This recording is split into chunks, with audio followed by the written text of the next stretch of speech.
নমস্কার। আজ 24শে অগস্ট শনিবার।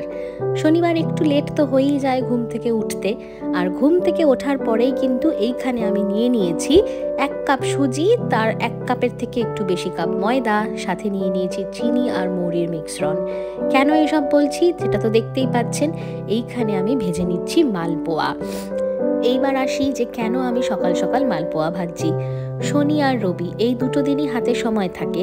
সোমবার দিন আমার আবার অফিস আছে, আর অফিসে আমাকে যেতে হবে, ওয়ার্ক ফ্রম হোম নেই। আর সোমবার দিন কিন্তু আছে একজন স্পেশাল মানুষের জন্মদিন। অনেকেই হয়তো ধরতে পেরেই গেছেন যে সোমবার কিন্তু জন্মাষ্টমী, আমার গোপলুর জন্মদিন।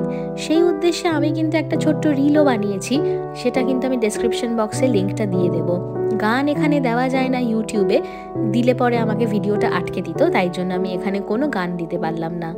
বুবলা যেটুকু সময় দুপুরে ঘুমায় ওটাই হচ্ছে আমার মি টাইম রিলস বানানোর জন্যে। আর এখন কিন্তু বুবলা ঘুম থেকে উঠে গেছে, আর আমরা যাচ্ছি সংযুক্তাদির বাড়ি।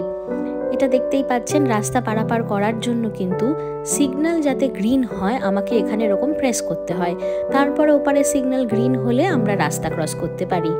আর আমরা এখন তো পাবলিক ট্রান্সপোর্ট ইউজ করছি, তার কারণটা যারা ভিডিও দেখেছেন তারা নিশ্চয়ই জানেন যে আমাদের গাড়িটা অ্যাক্সিডেন্ট করায় গাড়িটা এখন রয়েছে রিপেয়ার শপে, আর আমরা কিন্তু পাবলিক ট্রান্সপোর্টের ভরসায় রয়েছি। তবে এখানের পাবলিক ট্রান্সপোর্ট খুবই ভালো, তাই জন্য খুব একটা অসুবিধা হয় না। আর আমরা যদিও একটু ভিতরের দিকে থাকি, তাই জন্য রাত হয়ে গেলে বাস ট্রামের একটু অসুবিধা হয়, তবুও ম্যানেজেবল। সংযুক্তাদির বাড়ি আসতে গাড়িতে করে আমাদের লাগতো ঠিক 11 থেকে 12 মিনিট, আর বাসে করে আসতে আমাদের সময় লাগে 50 মিনিট, তাও আবার দুটো বাস চেঞ্জ করে।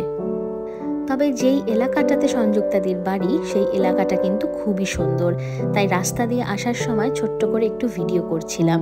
যেই সোসাইটির ভিতরে এই বিল্ডিংটা, সেই সোসাইটিটাও কিন্তু খুব সুন্দর, খুবই মেনটেন্ড। এইটা দেখলে পরেই কিন্তু আমার ভুলসবুর্গের বাড়ির কথা মনে পড়ে যায়। ভুলসবুর্গেও আমাদের সোসাইটিটা কিন্তু খুবই সুন্দর, সাজানো গোছানো, ওয়েল মেনটেন্ড ছিল। তা যাই হোক, মাঝে মধ্যেই আমাকে কিন্তু স্মৃতির পাতায় ভুলসবুর্গ ফিরিয়ে নিয়ে যায়। উইকেন্ডে কিন্তু আমাদের কারোরই বাড়িতে মন বসে না, আর এইখানে আমাদের ফ্যামিলি বলতে কিন্তু বন্ধু বান্ধবেরাই সব। তাই জন্য আমরা শনি রোববার হলে পরেই ওর বাড়ি চলে যাই, খাওয়া দাওয়া হাসি গল্প আড্ডায় কিন্তু মেতে উঠি। আর আজকে কিন্তু দেখতেই পাচ্ছেন যে কি হচ্ছে আমাদের মেনুতে। এইগুলো কিন্তু সব বারবিকিউ আইটেম। এইটা যদিও পর্ক স্টিক, আর এইখানে রয়েছে ডোরাডো মাছ। এই মাছটা যদিও গ্রিলড ফিশ হতে চলেছে। আর এইখানে ম্যারিনেট করা রয়েছে চিকেন, যেটা দিয়ে হবে কিন্তু কাবাব। এই পর্ক স্টিকটা কিন্তু খুবই একটা ফেমাস বারবিকিউ আইটেম। আমি কিন্তু খুব একটা পর্ক ভালোবাসি না, তবে এই আইটেমটা আমারও খারাপ লাগে না। আর এইখানে তো দেখতেই পাচ্ছেন আরেকজন কিন্তু পর্ক স্টিক হাতে তুলে নিয়েছে। বুবলা যখন কিটাতে যেত, মানে আর একটু ছোট বয়সে, ওকে কিন্তু কিটাতে সব রকমই খাবার দিত। আসলে ওখানে শুধু দুটোই অপশান ছিল, যে ননভেজ না ভেজ। আর আমি যেহেতু ননভেজ সিলেক্ট করে দিয়েছিলাম, তাই বুবলাকে কিন্তু ওরা বিফ, পর্ক, চিকেন সব কিছুই খেতে দিত। অনেকটা ঠিক আমাদের কথার মতন, when in Rome do as Romans. তাই জন্য এইখানে আছি, আর ছেলেকে আমি পর্ক বিফ এসব খেতে বাধা দেবো সেগুলো তো করলে চলে না। তাই ও যদি বড় হয়ে কখনো ডিসাইড করে যে কিছু খাবে না, সেটা ওর ব্যাপার। কিন্তু এখন বাচ্চা বয়সে চিকেন, পর্ক, বিফ ও সব কিছুই খায়। এইদিকে দেখুন ঘরটা কি সুন্দর করে সাজানো। এটা যদিও একটা স্টুডিও অ্যাপার্টমেন্ট, আগে নাকি এইখানকার বাড়ির মালিক এটাকে এয়ারবিএনবি পারপাসে ইউজ করত, তাই জন্য সব জিনিসপত্র খুব সুন্দরভাবে ওয়েল অ্যারেঞ্জড। আর এইখানে কিন্তু আমাদের গ্রিলড ফিশও হয়ে গেছে, আর এখানে রেডি হয়ে গেছে কিন্তু আমাদের রেশমি মালাই কাবাব। কাবাবটা খেতে কিন্তু অসাধারণ হয়েছিল, মানে এই যে সসটা বানিয়েছে, এই সসটার কোনো তুলনা হবে না।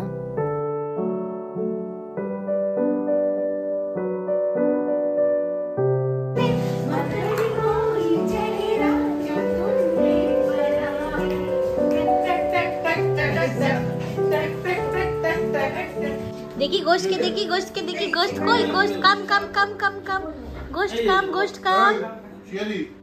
এদিকে আমরা খাওয়ায় ব্যস্ত, আর বুবলা এদিকে সমানে নিজের মনে ঘোস্ট খেলে যাচ্ছে। আর ওইদিকে আকাশেরও কিন্তু মুখ ভার, সেখানে কিন্তু ঝমঝমিয়ে বৃষ্টি নেমেছে, তাই বাড়ি ফেরা আজকে কিন্তু খুব মুশকিলের। একটু বৃষ্টিটা ধরেছিল, তাই সেই ফাঁকে আমরা ছট করে বেরিয়ে পড়ি। এখন আমরা বাস স্ট্যান্ডে অপেক্ষা করছি, আর ওদিকে আপনাদেরকে দেখাই বাইরের অবস্থাটা। যেই না বাস স্ট্যান্ডে পৌঁছিয়েছি, বাইরে কিন্তু আবার ঝমঝমিয়ে বৃষ্টি নেমে গেল। তাও কপাল ভালো যে আমরা এখন বাস স্ট্যান্ডে শেডের নিচে দাঁড়িয়ে রয়েছি। আর বাস স্ট্যান্ডে দাঁড়িয়ে কিন্তু আমাদের বোর হওয়ার কোনো চান্সই নেই, তার কারণ বুবলা প্রচণ্ড মজা পায় এই সব জায়গায় এসে। ও বেচারা গাড়িতে থাকলে কার সিটে বাঁধা থাকে, আর সেইখানে এখন বাসে ট্রামে চড়ে যাওয়ার ফলে হয়েছে কি, বুবলা এখন বাঁধনহারা।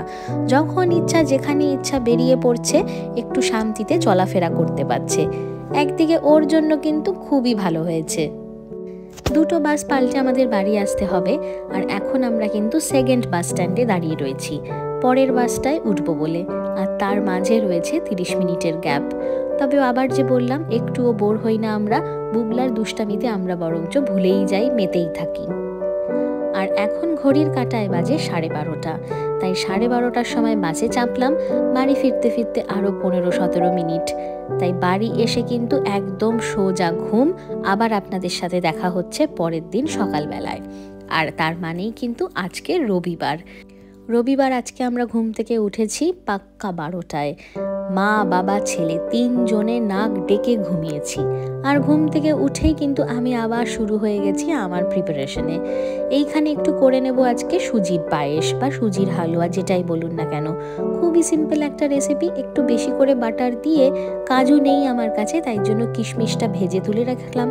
তারপরে যেটুকু বাটার ছিল, সেই বাটারে একটু ভালো করে সুজিটাকে নাড়াচাড়া করে ভেজে নিয়ে, তার মধ্যে 3.8% ফ্যাটের দুধ দিয়ে একটু ভালো করে জাল দিয়ে নেব।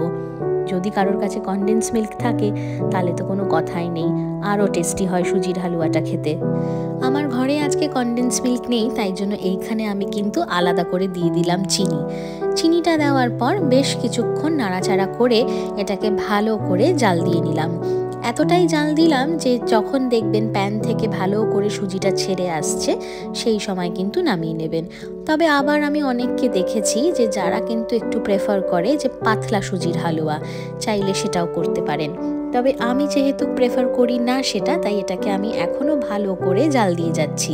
আর তার মাঝে দিয়ে দিলাম 2টো স্যাফরনের দানা, আর দিয়ে দিলাম ভেজে রাখা কিশমিশগুলো।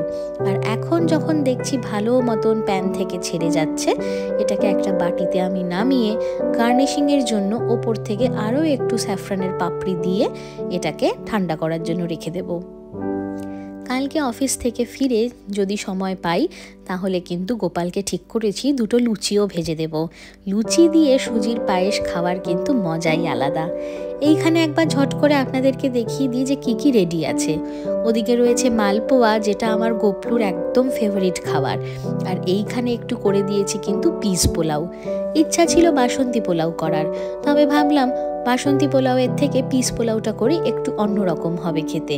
আর আরেকটা পদ যেটা বানিয়েছি সেটা হচ্ছে নিরামিষ আলুর দম, একদম চটজলদি রেসিপি।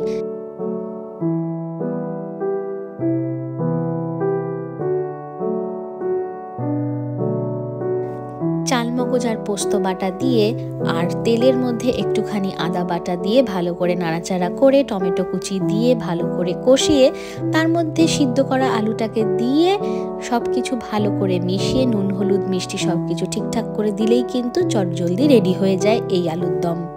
রান্নাবান্না শেষ করে দুপুরে একটুখানি বিশ্রাম নিচ্ছিলাম, আর দেখছিলাম একটা নেটফ্লিক্সে সিনেমা।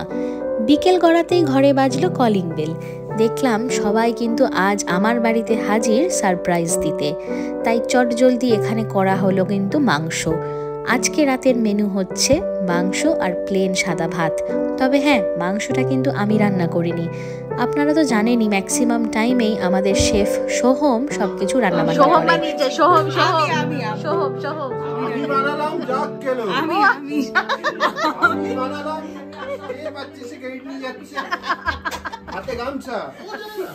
অনেক দিনই তো রান্নাঘর থেকে ভিডিও করি, তবে এই ম্যাগনেটগুলোর কালেকশন আপনাদেরকে দেখাইনি, সেটা আজ রিয়েলাইজ করলাম। তাই ছোট্ট করে একটা ক্লিপিংসে দিয়ে দিলাম যে কি ম্যাগনেট আছে আমার এই ফ্রিজে লাগানো। একটা সময় আমার ফ্রিজে কভার পরানো থাকতো, তাই ম্যাগনেটগুলো লাগানোর উপায় থাকতো না। আর এই বাড়িতে এসে যখন ফ্রিজটা পেলাম কভার ছাড়া, মনের আনন্দে আমি সব ম্যাগনেটগুলো এখানে লাগিয়ে দিয়েছি। আর এখন কিন্তু আমাদের খাওয়া দাওয়ার পালা। সানডে পার্টির মেনু হচ্ছে প্লেন রাইস আর সাথে সিম্পল মুরগির পাতলা ঝোল। তাই এখন কিন্তু আমি খাবারগুলো এনজয় করি আর ভিডিওটা আমি আজকের মতন এখানেই এন্ড করি। আবার আপনাদের সাথে দেখা হবে জন্মাষ্টমীর স্পেশাল ব্লগে।